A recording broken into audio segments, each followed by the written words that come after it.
සුමේද කියලා බුදුරජාණන් වහන්සේ නමක් වැඩ හිටියා. එක්තරා තාපසයෙක් තමන්ගේ විඥාණය දියුණු කළා. විඥාණය දියුණු කරලා විද්‍යාධරයෙක් වශයෙන් 이르දි බලෙන් ගමන් කිරීමේ හැකියාව උපදවා ගත්තා. මේ විද්‍යාධරය දවසක් හිස් අවකාශයේ සැරිසරමින් යනකොට මේ සුමේද කියන ලෞතුරා බුදුහාමුදුරුවෝ පර්වත ප්‍රාන්තයක විශාල කන්දක් බුදුනේ ස්වර්ණ වර්ණ බුදුරැස් විහිදුවමින් වැඩ සිටිනවා. මේ විද්‍යාධරයේ සිත හරියට සමාධිගත වුණා. සිත පැහැදුණා. සතුටු වීම කොච්චරද කියනවා නම් මෙයාට පූජා කරන්න දෙයක් ඒ වෙලාවේ අතේ තිබුණෙත් නැහැ. මෙයා මොනවද කරන්නේ? මෙයා ගිහිල්ලා ටක් ගාලා කිනිහිර මල් 3ක් කඩන් ඇවිල්ලා පූජා කළා. බොහෝම ලස්සන කිනිහිර මල් 3ක් ගෙනල්ලා සුමේද බුදුරජාණන් වහන්සේට සද්දා සිතින් පූජා කළා. සද්දා සිතින් පූජා කරලා මේ තවුසා සතුටට ප්‍රමෝදයට පත් වුණා. මම කිනිහිර මල් 3ක් ලෞතුරා බුදුහාඳුරන්ට පූජා කළා නේ කියලා. පූජා කරලත් සතුටු වුණා. මෙයා බොහෝම සන්තෝෂෙන් කාලයාගේ ඇවෑමෙන් මිය පරලෝ ගිහිල්ලා තව්තිසා දිව්‍ය ලෝකෙ උපදිනවා. එයාට ලැබෙනවා යොදුන් 30ක් දිග, යොදුන් 30ක් පළල, යොදුන් 60ක් උස දිව්‍ය විමානයක්. මේ පුද්ගලයා දිව්‍ය ලෝකේ දිව්‍ය සැප සම්පත් විඳිනවා.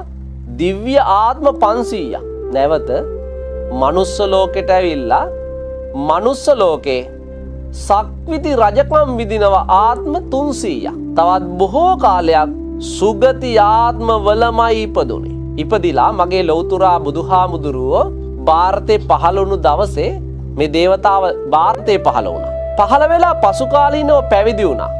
උන්වහන්සේ අපි හඳුන්වන්නේ උත්තර මහරහතන් වහන්සේ කියලා. උත්තර මහරහතන් වහන්සේ දේශනා කරනවා මම බොහෝ කාලයක් සැපවත් ජීවිත ගත කළා. කරපු පින කුමක්ද? කිනිහිර මල් 3ක් පූජා කරලා. දැන් අපිත් අද කාලේ පූජා කරනවනේ බුද්ධ පූජාව එහෙම. අපි පූජා කරනකොට අපි යම් දෙයක් පූජා කරන්නේ බුදුහාමුදුරන්ට මොන සිතින්ද?